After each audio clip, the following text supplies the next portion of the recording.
Marketing has a framework, and if you're not getting enough leads, you're probably missing one or two parts of this framework. Let's dive in. Hey, if you don't know me, I'm Spencer Powell, the CEO over at Builder Funnel, and our marketing agency has helped our clients generate well over $150 million in sales of remodeling projects and custom homes. This channel, Builder Funnel TV, is where we share tactics and strategies, things that have worked for us in hopes that they work for you as well.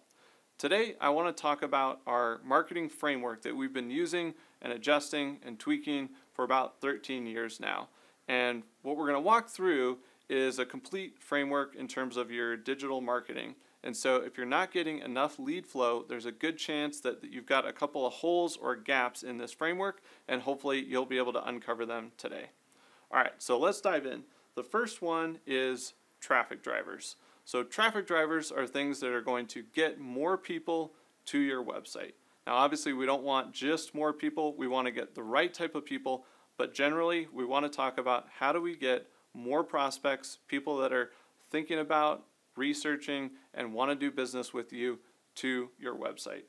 So as we dive into this list, we're going to see things like SEO, content marketing, paid traffic. So you're going to see Google ads and meta ads. And then you can also look at social media as one of these tools. So again, as you think about getting more people to your website, those are your core traffic drivers, right? They're either going to do a Google search and they're going to find you. Either they're going to find a blog you wrote or your homepage or one of your core services pages, and they're going to find you through a combination of content and SEO, or they're going to do a Google search and they're going to click on an ad, which means they're clicking on a Google ad. So again, you can get that traffic from Google either free or paid. When we go over to social media, you're either going to get that traffic from organic social, meaning they're just following you and they see some posts and they click over, or you can be running meta ads. So that's going to be Facebook and Instagram ads, and then we're going to drive traffic back to the site that way. So that is phase one of the framework, is how do we get more people to the site? All right, phase two is how do we convert this traffic? And so the whole goal here is we've done a lot of heavy lifting to pull people to our website. Now we need to capture and convert them. And so people in this phase are in one of two buckets. One, they're just researching, right? They're not ready to talk to you. They're not ready for a sales conversation. They simply are browsing and looking for information. And then the second type of person is ready to talk. They are what we would call a bottom of the funnel lead. They're ready to talk about their project and engage in the sales process. And so the tools we have here are strong calls to action. So these are going to be buttons that you place on your website that say, click here to download this, or click here to book a consultation, but we're prompting somebody to take action. Then we're going to use some form of a landing page for them to fill out a form, and that's how we actually convert a lead, right? Somebody visits your website, they're browsing all over, and then they fill out a form, and now we've swapped information. We get their name and email, and they get something in return, whether, hey, we're going to book a call, or maybe they're going to download something, a information packet or a guide, some type of resource. So we have a call to action and a landing page. And then as we think about this conversion bucket, you really want to leverage what we call top of funnel lead conversion. So for those people that aren't ready to buy today, we do want to use something like a guide, a download, a resource where they can say, hey, I'm just browsing, but I want to raise my hand and say I'm interested, so they can download something. We can capture them as a lead and know, hey, this might be somebody that could be a future buyer, but they're not a buyer today, but hey, I've pulled them into my funnel. The last tool that you want to be aware of here is that you can use something like a pop-up or a live chat, and those are also other tactical things that you can do to convert website traffic. So as people are coming to the website, we want to do as much as we can to capture and convert a large percentage, as high as we can get, into some form of raw lead, whether that's somebody in research mode or somebody all the way at the bottom of the funnel ready to talk today. All right, phase three is nurturing. So what are we going to do to engage those leads that have said, hey, I'm interested, but maybe not today? We want to educate them, we want to build trust, and we want to build consistency and stay top of mind with this audience. So kind of the tools you have here are going to be email and automated drip campaigns. Those are in the same bucket of email. General email could be like a monthly newsletter, and then automated campaigns could be, hey, you took this action, we're going to send you these 5 emails that tie back to this specific action that you took. So that's a more customized approach versus a more generalized approach with a newsletter where maybe you're sending 1 or 2 emails a month, and those are just going out to everybody on your list.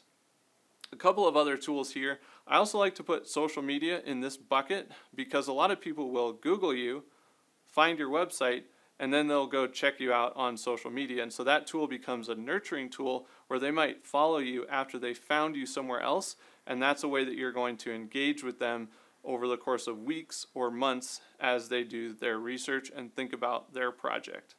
And then the last nurturing tool we have is what we call retargeting ads. So these are people that have come to your website either through Google Ads or SEO or social media or whatever it was. They land on the site and then they don't convert and they leave. Well, we can now target them with ads and pull them back to the site on a later date. So we call it retargeting or remarketing, and so we have a second chance to pull those people back again and see if we can convert them. So that's the nurturing bucket. Basically what we're trying to do is take people that have thought about it and converted, or they've been to our site but they haven't converted, and how do we pull them deeper into the funnel. And then the fourth and last part of the framework is really around reporting and metrics. So the first thing that we want to do is make sure we have what we call ROI reporting or closed loop reporting. All this means is that you want to be able to track what is that original source. So if that was a Google ad or they found a blog post through SEO and then they move all the way through this process, they visit 10 pages, they download something, they open some emails, they follow you on social media, they come back to the website, and then eventually they enter the sales process and you close the project. Say for a $100,000 project, we want to be able to tie that back to the original source, and that's what allows us to improve our process over time. And so again, the whole goal of this reporting piece is to, 1, see if we're on track, but 2, we can improve the quality of the entire framework over time, because if we can see, hey, these 2 or 3 traffic drivers are driving most of the traffic, or this one lead converter is capturing almost all of the leads, then we can double and triple down on the things that are working going into year 2, year 3 of our marketing program, and then the quality of all of your traffic and the quality of all of your leads improves so that you get more of the types of projects you want. And then the last 2 pieces on the reporting front are making sure that you have monthly and quarterly KPIs, things that you're tracking so that you know, hey, am I on track or off track for my goals? And if I'm off track, where in the framework am I maybe missing some of these pieces, or which pieces are not performing as they should be, and then you can tackle those on a one-off basis. So there you have it. There are the 4 big buckets and parts of the framework that we use to build out complete marketing programs and improve them over time. Hope this helps. We'll see you next time here on Builder Funnel TV.